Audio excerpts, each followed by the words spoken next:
Now, we explain the meaning of the implicit function theorem by drawing the picture. So, here is Rm, here is Rn. So we have a set of U. This is our U.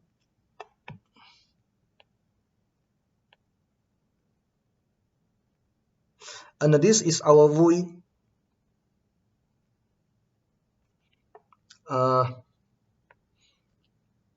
So this is U, this is V, and we also have 2 points. This is A,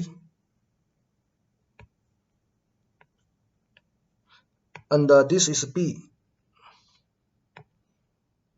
Okay, so our U cross V is the rectangle. It's represented by this rectangle.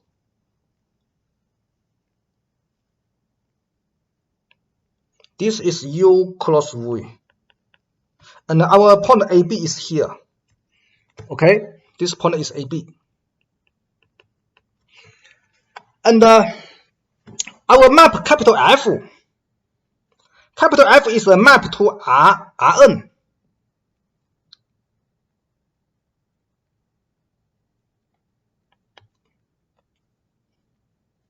So this is Rn. This is the origin of Rn. Okay, capital F is a map here. It maps the rectangle.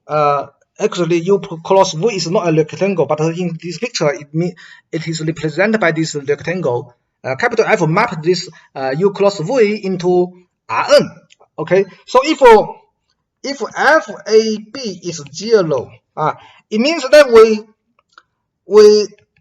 all the fxy is 0 is a set containing the point AB. Okay, so this geometrically is a curve in the rectangle U cross V. Then, if the derivative of f at the point AB is no singular, it's invertible, maybe invertible, regular, or we said regular. Which means this is, because now this is n by a metric. So this metric is invertible. In this case, we can solve from fxy equal to 0. We can solve y to be a function of x locally near AB, near the point AB. Okay, so in a small neighborhood of AB,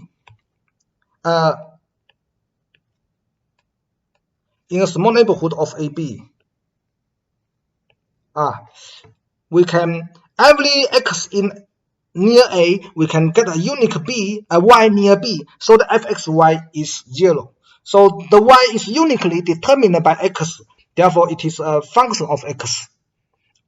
Of course, this is a vector valued function, so actually it's what we said smooth maps. Okay, so this is the geometric picture of the implicit function theorem.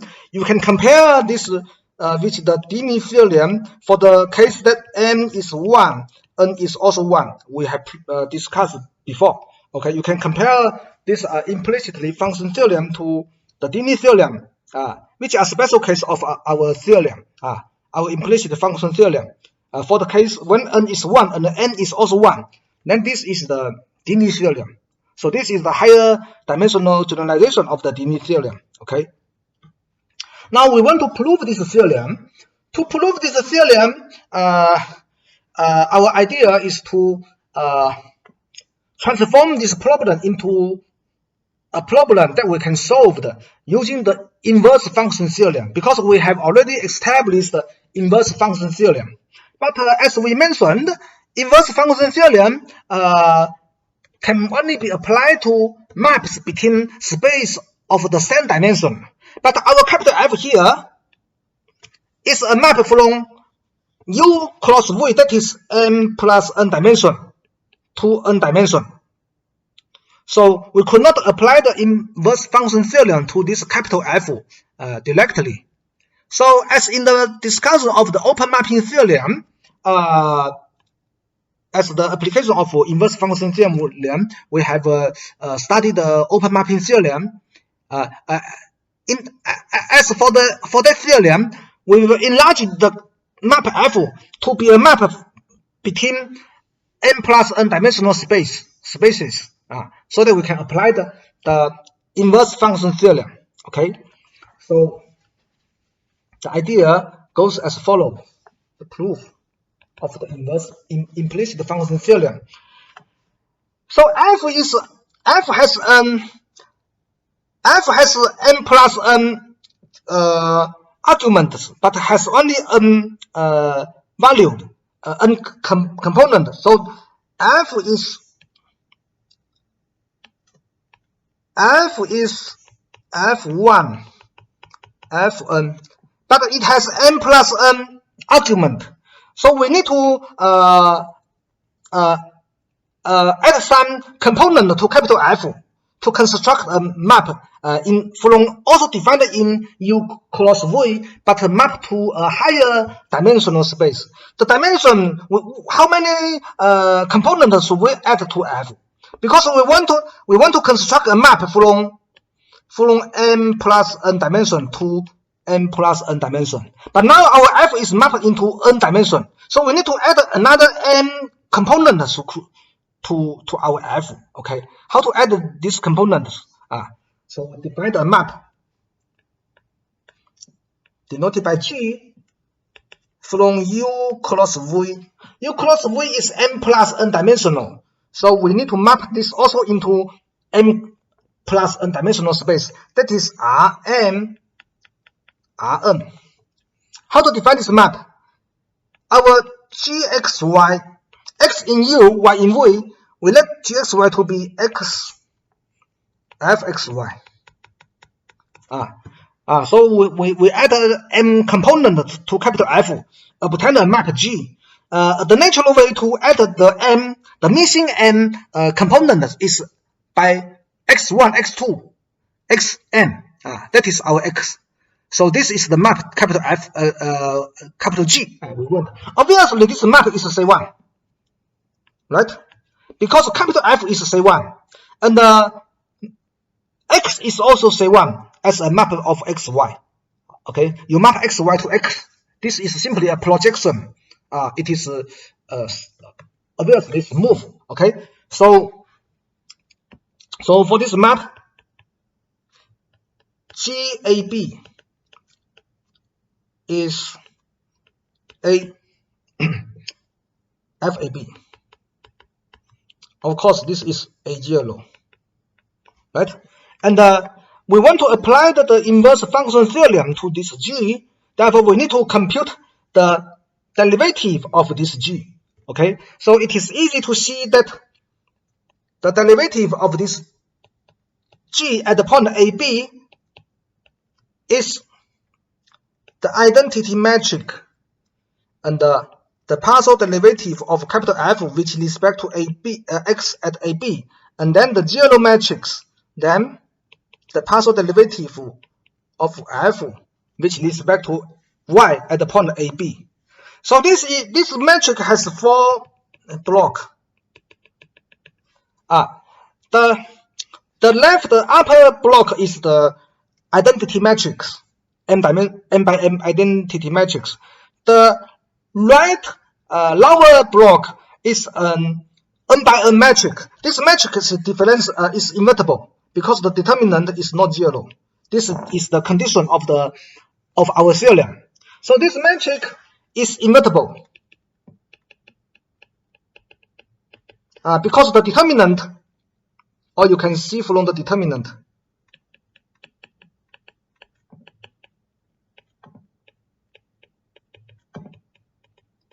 which is not 0.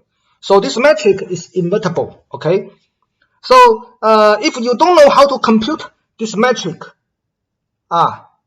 you need to compute this after this lecture by yourself. Actually, this capital G has m by n, n plus n component, G1, Gn plus 1, Gn. This part is x, and this part is fxy. So the derivative of g is simply dx1 g1 dxm g1. Also the next argument is y1, and we have ny, therefore yn. The first component of g, partial derivative of the first component of g, which is respect to x1, xm, and then y1, yn. Okay, and dx1 gm, dxm gm, dy1 gm, dyn gm, and also next is the dx1 gm plus 1, dxm gm plus 1, dy1 gm plus 1, dyn gm plus 1. Finally, dx1 gm plus n, dxm gn plus n, dy1 gm plus n, dyn gm plus n. Okay, this is the metric. This metric has 4 blocks. So this block, because g1 is x1, gm is xm. So the derivative of g1 gm, which is respect to x, is 1 or 0. So this block in the diagonal, the block is the element in the diagonal is 1. The element in the diagonal is 1. The element not in the diagonal is 0. So this is the m by m identity matrix. Well, g1 gm does not depend on y. g1 gm does not depend on y. Therefore, the derivative of g1 gm, which respect to y1, yn, are all 0. So this is 0. Okay, so this is the 0 block. And similarly, g1 gm plus 1,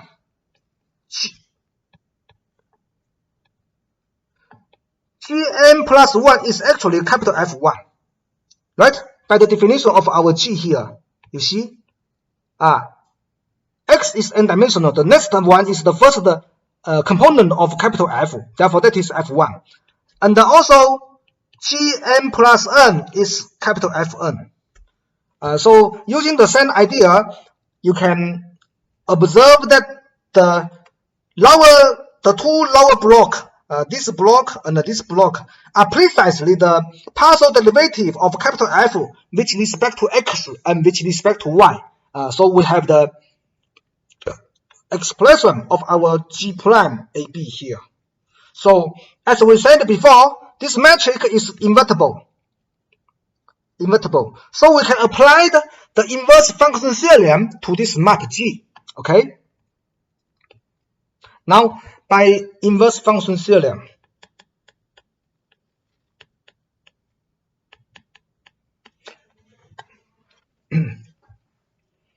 there is a map. There is a we draw another picture before we process. We draw another picture here.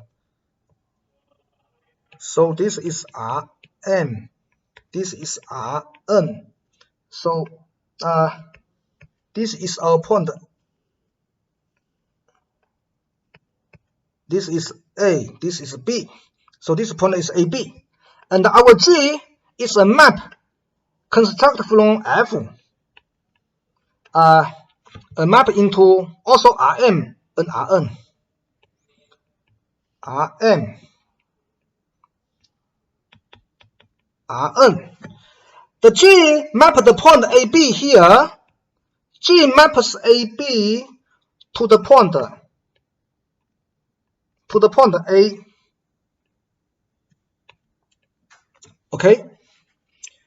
We know that GAB is A0. So A0 is the point lying here. Okay. So under the derivative the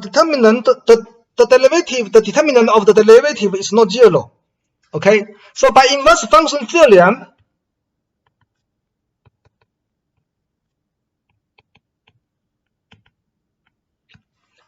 we have a neighborhood, an open set containing a 0, containing this point. We have a W containing this point, so that, and also a map, which is the local inverse. No, we use red.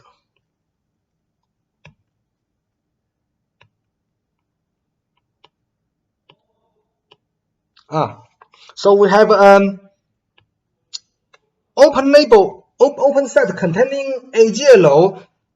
That is, we have a W in the NA0 in Rn plus N. That is our W. That is an open set in Rm plus N, or Rm close Rn.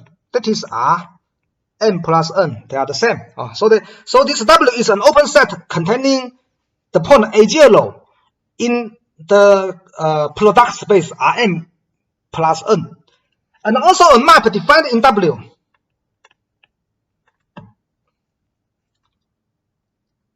The map Pc W to U cross V, which is a local inverse. This is the local inverse of G.